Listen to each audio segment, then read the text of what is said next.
Belum dengan apa? Dengan bikin fitnah, dengan ghibah. Andai kata ada Habib 1, 2, 3 yang bikin kesalahan, kan manusia bukan Tuhan, kan manusia bukan Rasul. Ya? Selain para nabi, para rasul, dijamin gak tidak melakukan kesalahan? Gak dijamin. Ada yang bodohnya, ada yang maksiatnya, ya wajar, namanya juga manusia. Pahami oleh kita semua. Gak bisa dikait-kaitkan. Tidak mungkin para habaib ini melakukan maksiat, berzina, mabuk. Tidak mungkin. Gak bisa bilang tidak mungkin. Justru mungkin. Anda bilang tidak mungkin menunjukkan kepada kebodohan Anda sendiri. Apalagi dikait-kaitkan kepada perekonomiannya. Gak mungkin ada habib jual-jual minyak. Kan? Lah, itu kan usaha. Dan itu kan halal. Kan? Lalu apa salahnya? Apakah ada keterangan bahwa namanya keturunan Rasul nggak mungkin itu jual minyak itu? Hati-hati sekarang. Setan iblis sedang menyebarluaskan virus-virus akhlak yang mencelakakan kita. Ya, hati-hati itu sekarang. Masuk ke FB, masuk ke medsos. Apa? Mereka membatalkan nasab Alawi, ya, sebagai dzurriyyah Rasulullah SAW dibatalkan oleh mereka. Bukan cuma membatalkan, tapi juga mereka bikin ghibah-ghibah, mereka bikin fitnah-fitnah yang luar biasa, menjelek-jelekan, disebar luaskan di sana di sini. Itu adalah setan iblis yang akan mencelakakan manusia. Supaya manusia akhlaknya busuk, supaya manusia alam hatinya penuh dengan najis-najis yang menghancurkan semua amal. Puluhan tahun sudah melakukan amal soleh, sejengkal lagi dia masuk lubang lahat, lalu dia ikut ghibah, lalu dia ikut fitnah, lalu dia ikut su'udzon. Na'udzubillah min dzalik. Yang akan menagih bukan 1 orang, 2 orang. Na'udzubillah min dzalik. Ingat. Punya amal seberapa untuk kita bayarkan kepada hutang-hutang kita kepada sesama? Punya amal apa? Punya sholat segimana?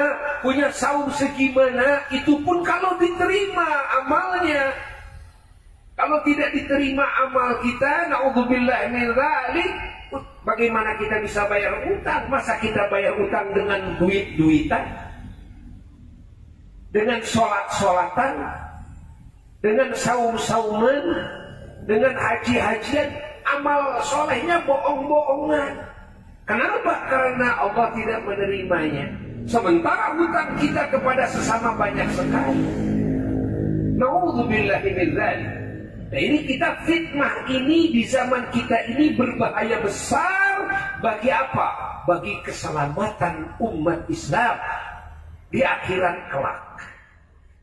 Di dunia mungkin biasa-biasa saja. Para habaib cuek-cuek saja. Kata para habaib, biarin aja dia ngomong sesukanya. Kenapa? Yang namanya para habaib walaupun dibatalkan oleh siapapun, tetap tidak akan runtuh, tetap tidak akan batal.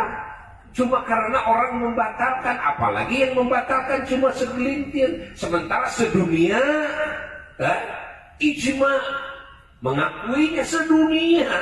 Ahli nasab sedunia yang kelas internasional mengakuinya, para ulama-ulama internasional mengakuinya. Coba bayangkan, ini kan masalah ini di Indonesia doang, ya, pahami oleh kita semuanya. Walaupun habis-habisan membatalkan, tidak akan bisa batal. Ya tetap saja, kata para habaib, ini bapak saya, ini ibu saya, itu kakek saya, tetap saja mau tidak mau. Tidak karena gara-gara ada yang membatalkan, lalu saya ikut membatalkan kepada nasab saya. Itu. Ya.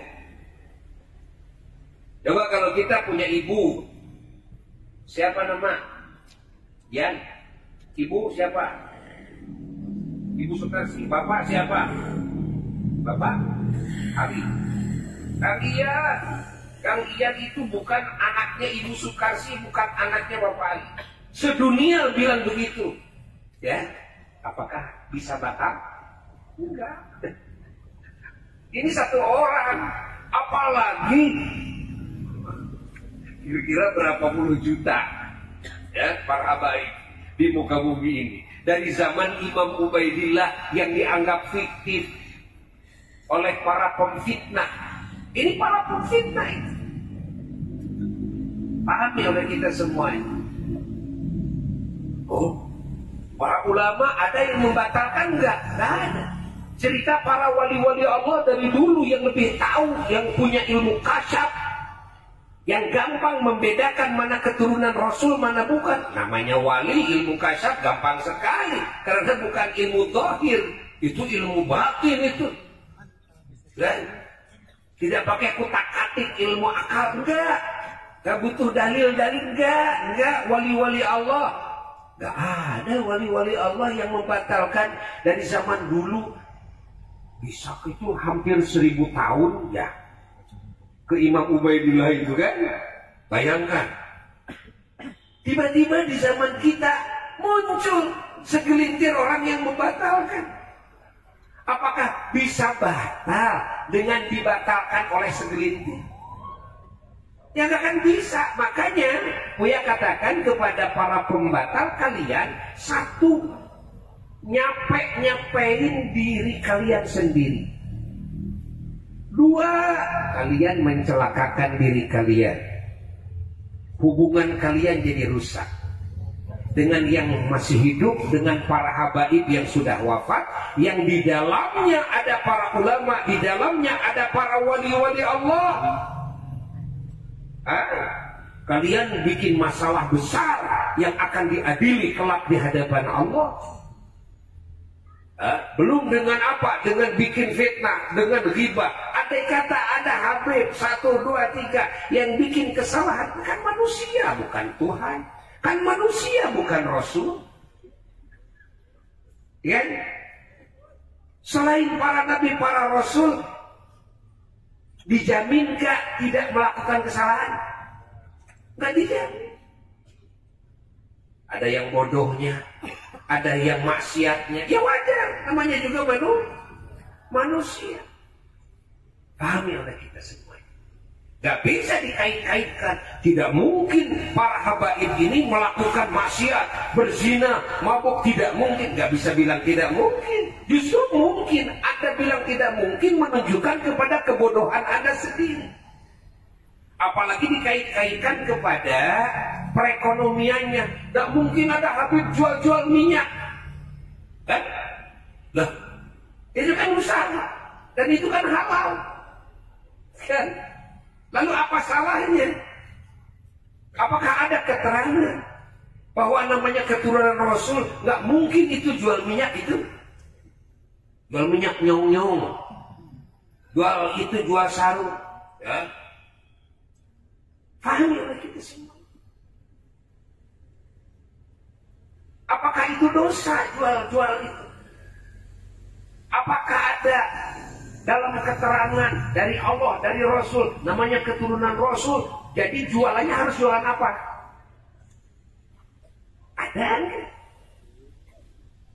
Jadi kalau jualan minyak batal itu nasabnya, putus, itu pasti bukan keturunan Nabi Muhammad. Itu kan menunjukkan kepada ketololan kamu. Kamu tolong. Oh enggak, saya kiai kok. Apalagi itu lebih parah lagi, kiai tolol kamu kalau begitu. Coba kamu pikir dengan otak yang waras. Para habaib itu keturunan Nabi itu bukan Nabi. Ingat, tidak maksum, mungkin melakukan kesalahan. Ya, perekonomiannya macam-macam. Ada yang kayanya, ada yang fakirnya, dan sebagainya. Ya. Terus bikin kaidah, dari mana itu bikin kaidah? Kalau keturunan Nabi tidak mungkin jualan minyak. Kalau keturunan Nabi tidak mungkin melakukan kesalahan. Kalau keturunan Nabi tidak mungkin umpamanya dawir-dawir. Itu dari mana? Itu dari mana? Kaidah itu dari mana? Kalau kamu bikin kaidah seperti itu atas nama syarak, berarti kamu sudah mendustakan agama. Kalau tidak atas nama syarak, berarti menunjukkan kepada ketololanmu sendiri. Kalau kamu mengaku sebagai kiai tapi mengeluarkan statement seperti itu, berarti kamu kiai tolong. Tidak pantas kamu jadi kiai. Apalagi kalau nyebar-nyebarin fitnah, nyebar-nyebarin video-video ghibah, ya. Oh, ini memang betulan ini mah Habibnya melakukan ini. Ya kalau ghibah itu yang benar-benar salah. Kalau tidak benar-benar salah namanya fitnah. Ghibah itu sudah cukup dosa besarnya. Apalagi kalau fitnah lebih besar lagi dosanya.